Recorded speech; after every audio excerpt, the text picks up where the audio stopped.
신앙인은 하나님을 인정하는 사람들입니다.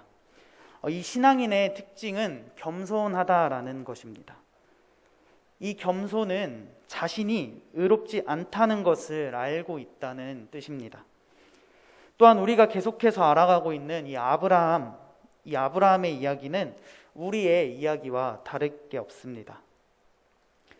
아브라함은 우리와 별 다를 게 없는 사람입니다.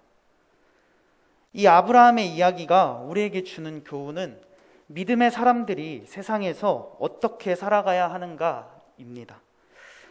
이 사실을 기억하고 오늘 말씀을 함께 알아갔으면 좋겠습니다. 1절에 아브라함은 네게브 땅으로 옮겨 그랄이라는 곳에 거주하기 시작했습니다. 그 이유는 전장인 19장에서 소돔과 고모라의 멸망으로 인해 아브라함이 살고 있던 땅까지 오염이 되었기에 아브라함이 그랄로 이사를 하는 것은 어쩔 수 없는 당연한 일이었습니다. 오늘 본문은 이 그랄에서 생긴 일을 통해 우리에게 또 우리가 어떠한 기도를 해야 하는지 알려주고 있습니다. 2절과 3절입니다. 아브라함이 이사한 그 그랄 땅에는 왕이 있었습니다. 그 왕은 아비멜렉이라고 불리는 사람입니다. 그런데 이 아비멜렉은 바로와 같은 이 왕의 호칭입니다. 그래서 이 이야기가 20장인 이 이야기가 12장 10절과 20절에 나타나는 그 바로 사건과 굉장히 비슷한 구조를 띠고 있습니다. 과거 아브라함이 기근으로 인해 애굽으로 갔을 당시 바로에게 했던 일들과 오늘 이 그랄 땅에서 아비멜렉에게 했던 일들이 굉장히 비슷한 구조를 띠고 있습니다. 과거 아브라함이 아브람일 당시에 그는 자신의 생명을 보존하기 위해 애굽에서 바로에게 자신의 아내 사레를 누이로 속이고 주었던 일이 있었습니다. 오늘 아브라함은 아비멜렉에게 이전과 같은 일을 합니다. 왜 똑같은 일을 반복하는 것일까요? 믿음이 약해서? 아닙니다. 그 이유는 우리를 위로하기 위해서입니다. 아브라함을 보면은 또 넘어진 자리에서 넘어지고 실수한 것을 또 실수하지만 하나님께서 그를 계속해서 일으켜 세우십니다. 이 아브라함의 이야기를 통해서 하나님이 부르셨다면 우리는 따라갈 만하다는 사실을 깨닫게 하시고 또 위로를 얻게 되는 것입니다. 이제 본문으로 돌아와서 이 당시 사라의 나이는 90세였습니다. 아비멜렉이 이 90세인 할머니가 뭐가 좋다고 아내로 맞이했을까요? 당시 이 아브라함은 꽤나 유명한 사람이었습니다. 그돌라오멜 동맹군을 이겼다는 것만으로도 그의 명성은 이미 널리 퍼진 상태였습니다. 그렇게 아비멜렉은 이 아브라함과 어떻게든지 사돈을 맺어 자신의 명성을 더욱 높이려 했던 것이죠. 3절에서는 하나님께서 아비멜렉의 꿈에 나타나셔서 아비멜렉이 하려는 일을 저지시키십니다. 사라의 몸에는 이미 하나님의 거대한 계획에 씨가 들어 있었습니다. 그렇기에 하나님이 개입하신 것이죠. 4절과 5절은 아비멜렉과 하나님의 대화입니다. 아비멜렉은 아브라함과 사라가 자신을 속였고 자신은 그것을 그대로 믿었기에 자신은 온전하다고 주장합니다. 하지만 이 온전함은 결국 세상의 온전함입니다. 하나님의 온전함과는 다른 온전함이죠. 앞서 말했듯이 신앙인은 자신이 의롭지 않다는 것을 알고 있는 사람들입니다. 자신이 죄인이라는 것을 알기에 자신에게는 희망이 없다는 것을 아는 사람들입니다. 그렇기에 신앙인의 특징은 겸손입니다. 그런 사람은 자신이 온전하다고 주장하지 않습니다. 남의 불의를 욕하지 않습니다. 그렇기에 아비멜렉은 신앙이 없는 사람으로 볼 수 있고 자신이 온전하다고 말하는 사실을 통해 신앙이 없는 모습을 볼 수 있습니다. 이에 하나님은 아비멜렉에게 충고를 합니다. 하나님은 아비멜렉에게 그래, 너가 온전한 마음으로 이렇게 한 것을 내가 알아. 그래서 지금 내가 너를 막아서 너가 죄를 짓지 않게 하는 것이 내가 너의 꿈에 나타난 이유다라고서 말씀해 주시죠. 내가 생각하는 온전함이 하나님의 온전함이 아닐 때 하나님은 무조건 막으십니다. 이것이 하나님의 주권적인 은혜입니다. 내버려 두심이 은혜가 아닙니다. 하나님이 우리의 삶에 개입하시는 것이 은혜입니다. 내버려 두심은 심판이죠.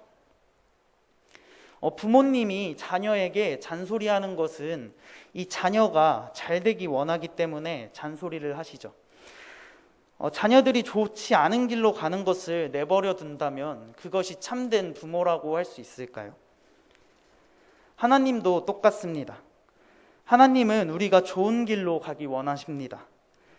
그렇게 하나님은 자신의 생각과 다른 길을 갈 때 어떠한 수를 써서라도 막으시는 분이십니다. 이것이 하나님의 은혜입니다. 우리의 현재, 미래, 과거가 하나님께는 다 현재입니다. 그렇게 우리는 모르는 그 미래를 하나님은 이미 아시기에 우리를 막으십니다. 하나님이 막으실 때 순종하는 우리가 되기를 원합니다. 또한 하나님은 아브라함을 선지자라고 말씀하십니다. 이 선지자가 너를 위하여 기도하리니 그가 기도하면 너가 살 것이다 라고 말씀하시죠. 아브라함이 아비멜렉을 위해 기도하면 아비멜렉이 산다는 것입니다. 이것이 하나님이 아브라함을 부르신 이유입니다. 이것이 하나님이 우리를 부르신 이유입니다. 우리가 기도하지 않으면 세상의 사람들이 죽는다는 것입니다. 하나님이 아브라함을 처음 불렀을 때부터 이 원리는 적용되었습니다. 12장 3절에는 너를 축복하는 자에게는 내가 복을 내리고 너를 저주하는 자에게는 내가 저주하리니 라고 아브라함을 부르실 때부터 이미 약속하셨습니다. 하나님께서 아브라함을 부르셨을 때 아브라함을 욕하는 자에게는 욕을 하고 아브라함을 축복하는 자에게는 축복을 내리실 것이라고 이미 말씀하셨었죠. 이것이 하나님의 자녀의 특권입니다. 우리는 다른 사람을 위해 살아가는 존재이며 다른 사람의 문제에 끼어드는 존재입니다. 기도하기 위해 불린 선지자라는 것입니다. 기도하다의 원래 뜻은 참견하다, 끼어들다라는 것입니다. 기도란 남의 일을 가지고 하나님께 부탁하는 것입니다. 내 부탁이 아닌 남의 일로 부탁하는 것입니다. 이것을 하라고 하나님께서 아브라함을 불렀는데 아브라함은 그랄 땅을 위해 기도하지 않았습니다. 자신을 위해 기도했죠. 그렇기에 이 아비멜렉이 고통을 받습니다. 남을 위해 기도해야 이 땅이 하나님의 나라가 되는 것입니다. 우리가 있는 곳에서 그곳을 위해 기도해야 합니다. 내 문제는 하나님이 다 책임져 주십니다. 우리는 남을 위해 계속해서 기도해야 하는 것입니다. 아비멜렉은 아브라함에게 이제 따지기 시작합니다. 너 때문에 내가 하나님한테 욕먹었는데 왜 나를 죄에 빠지게 만들었느냐? 아브라함이 아비멜렉에게 답을 하죠. 바로에게 했던 변명을 똑같이 합니다. 이 땅에는 하나님을 두려워하는 자가 없어서 내가 죽을까 해서 이렇게 속였다. 이 말이 참 어리석게 보일 수도 있지만 우리에게는 큰 위로가 됩니다. 이것이 하나님이 우리를 위로하기 위한 하나님의 뜻입니다.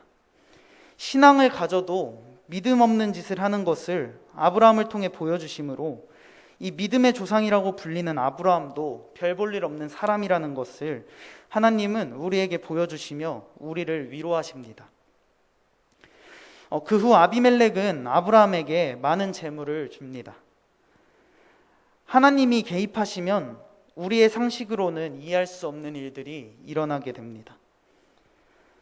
우리가 하나님을 전적으로 신뢰한다면 하나님은 우리의 상식으로 이해할 수 없는 일을 하시는 분이십니다. 마지막입니다. 선지자인 이 아브라함이 하나님께 그랄 땅을 위해 기도하기 시작합니다.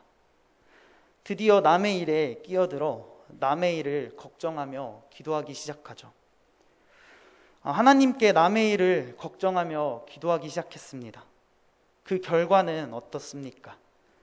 아비멜렉과 그의 아내와 여종을 치료하셔서 출산하게 하셨다고 오늘 성경은 기록하고 있습니다. 그렇다면 왜 그동안 이 아비멜렉의 집에는 애가 없다가 이런 일로 아이가 생기게 되었는지 의문이 들게 되죠. 그동안 아비멜렉의 집에 아이가 생기지 않은 것은 이 사라의 일 때문에 하나님이 미리 닫아뒀다라는 것입니다. 만약 사라가 이 아비멜렉과 동침을 하여 사라의 몸에는 이미 이삭이 있는데 이 아비멜렉과 잠자리를 가져서 이 이삭이 하나님의 자식, 아브라함의 자식이 아닌 아비멜렉의 자식이라는 오해를 받을 것이 분명하였기에 하나님은 미리 막아두셨던 것입니다. 하나님은 이미 모든 일을 알고 계셨습니다. 말씀을 정리하도록 하겠습니다. 오늘 말씀은 사람인 이 아브라함이 실수하는 모습과 신이신 하나님이 수습하는 모습을 보여줍니다. 실수는 사람이 하는 것이고 그 실수마저 하나님께서는 선으로 바꾸시는 분이십니다. 우리의 실수를 통해서도 일하시는 분이 하나님이십니다. 죽음을 대표하는 십자가를 통해서도 생명을 살리시는 분이 하나님이십니다. 그렇기에 우리는 기도해야 합니다. 자신의 문제를 놓고 기도하는 것이 아닌 남을 위해, 남의 문제를 놓고 남의 기도 제목을 놓고 기도해야 하는 것입니다. 내게 주어진 것은 하나님께 전부 맡기고 우린 그저 우리의 주변을 위해 기도하는 삶을 살아야 하는 것입니다. 그것이 하나님이 아브라함을 부르시고 또 우리를 부르신 이유입니다. 또 실수하고 또 넘어지는 이 아브라함의 모습을 통해 그의 실수와 실패마저 사용하시고 또 다시 일으켜 세우시며 인도하시며 자신이 정한 일은 무슨 일이 있어도 이끌어 가시는 하나님이 우리를 부르신 이유, 그것은 나를 위해 사는 것이 아닌 타인을 위해, 타인이 잘 되기를 바라는 것입니다. 그렇기에 우리는 나의 잘 되는 것을 위해 기도하는 것이 아닌 남을 살리기 위해 기도해야 하는 것입니다. 그런 우리가 되길 예수님의 이름으로 기도드립니다. 아멘. 기도하겠습니다. 주님, 우린 연약하여 항상 실패와 실수를 반복합니다. 하지만 그 실수와 실패마저도 선으로 바꾸시고 사용하시는 주님을 의지합니다. 주님, 우리가 나를 위해 살지 않길 원합니다. 우리를 부르신 이유, 우리를 통해 이 땅이 하나님의 나라가 되는 것을 잊지 않고 남을 위해, 이 땅을 위해, 또 이 세대를 위해 기도하며 힘쓰는 우리가 되도록 함께하여 주시옵소서.